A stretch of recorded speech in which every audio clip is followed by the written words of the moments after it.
Now, Philip, officials from China's State Council just announced that they're going to hold a second press conference in as many weeks, probably tomorrow, on the arrest in Hong Kong. Does this mean that Beijing is preparing to step in and take control of the situation? Well, let's put it this way, shall we, Annette? I think there is growing frustration on all sides about the situation in Hong Kong. The demonstrators are frustrated about Carrie Lam not giving in to what they want. Carrie Lam is frustrated with the demonstrators, and the powers in Beijing are frustrated with Carrie Lam also, Hong Kong's ruler, chief executive, for not being able to put the lid on these protests.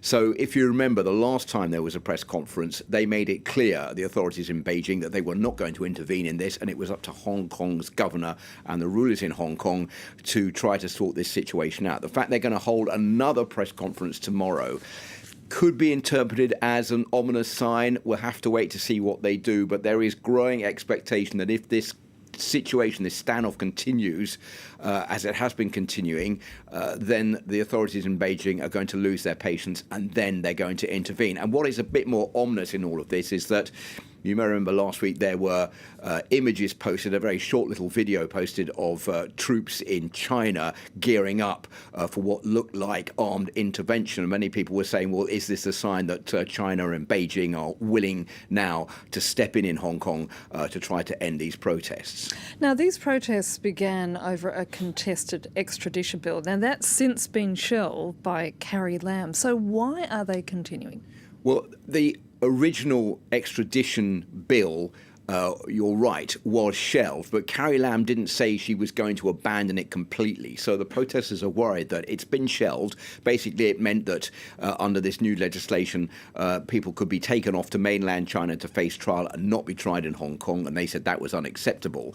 They want that to be totally abandoned. That hasn't been the case. Carrie Lam said, OK, we will put that on the shelf for the time being and we'll forget about it. But it doesn't mean it won't come back at a later date. But that's not all the protesters are worried about. They want to be responsible for electing the chief officer of Hong Kong, the chief executive, which they can't do for the moment. They also want to be able to elect the national executive in Hong Kong, which is something they don't have the power to do either. And they're calling for an inquiry into the so-called triads, groups of mafia who are reported to have moved in last week on Sunday to beat protesters in a way to intimidate them. And Carrie Lam has replied saying that there will not be an inquiry because the police are launching their own inquiry into that. So with all of these demands, which are not met by the chief executive of Hong Kong, who said she's not going to cave in, the protesters are not going to give in. That's why we see this situation spiralling somewhat out of control over the last few days, and more people joining in the protest. As you said, civil servants for the first time, planes have been disrupted, trains have been disrupted. The subway system is also suffering today. Trains not running there either. So it's very difficult to know at the moment how any kind of an agreement is going to be found between the national executive in Hong Kong, i.e. Carrie Lam, and the protesters. Philip Turle, thank you for that.